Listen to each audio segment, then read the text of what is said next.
Hey everybody, in this video I'm going to walk through the fight with Bingzhang in Wuchang Fallen Feathers. You'll find this boss right after you reach the Shu Sanctum shrine, and he'll be up on the top floor of that building if you just follow the stairs up. So first I'll just kind of quickly go over the build I used and some of the skills I relied on, and then we'll get into the actual fight and demonstrate the strategy that I used to complete this boss.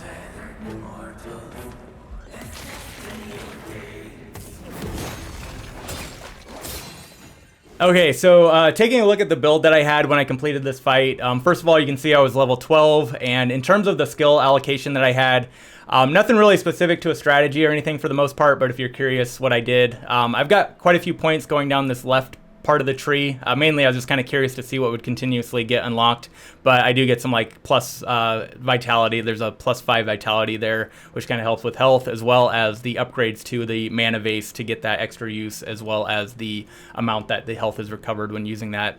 And then the rest of my points were mainly going down the longsword path, so I'm still using that as my primary weapon. And along with that, you get like some +5 strength attributes, as well as I got down to this +1 sword mastery. But really the main skill that I use from this is the Wind Force skill, which you can see in the description. You can use Skyborn Might to quickly strike with a charged heavy attack. So I use that in the fight, which you'll see. But that's really kind of the build I had. So really you could probably adjust this as you see fit, but if you're curious, that's what I used. And then taking a look at my equipment, we can open up that menu. As mentioned, I'm primarily focused on the longsword right now, so I'm still using that Cloud Frost Edge. And then for my armor, I've got this Zenwu hairpin that you can get in that same Shu Sanctum area from talking to an NPC. If you want to take a look at that there. And then also I'm using the remaining pieces as the delicate armor set. So that is found, if you don't have that, that was picked up on a corpse right before the Light Zen Temple. If you missed that, you can go back and grab that if you want to use it. But the primary reason I have these pieces equipped is because the boss does corruption attacks, so I just kind of looked for what had the highest corruption resistance, which this does. So like kind of comparing these to these other two pieces that I have, you can see that isn't the highest in corruption. So I've got those kind of remaining pieces equipped. And then also I've got some pendants, really nothing special there. Those are just basically what I've picked up as I've gotten to this point. So yeah, that's kind of my main build, and now we'll get into the actual fight.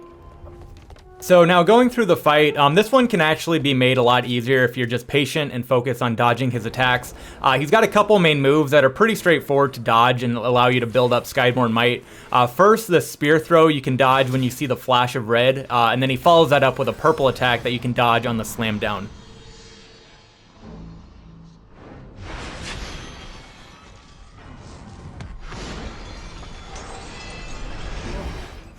Once I get some Skyborn Might from that, I use the Wind Force skill to quickly get in a heavy attack. It doesn't happen on that one, but that slam attack will open up opportunities to hit him from behind, which will stagger him and allow you to follow up with a powerful Obliterate attack, which you can see I do here.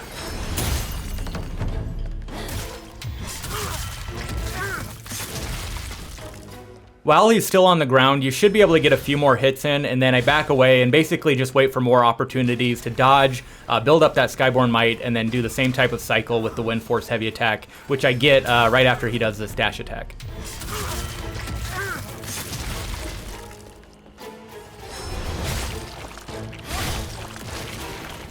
From here, I'll play out the rest of the fight, but it's really just being patient and looking for that same opening. He's got a couple other random attacks that he does that are pretty easy to avoid if you just keep your distance, but mainly just keeping an eye out for those slam and rush attacks that he does that you can dodge and then quickly follow up with that back hit.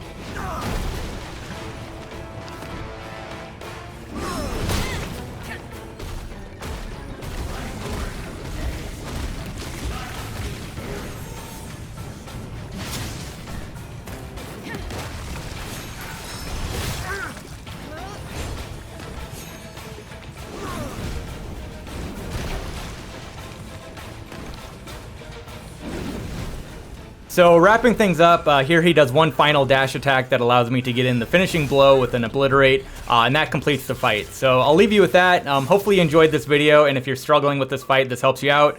Thanks for watching, and we will catch you in the next one. Bye.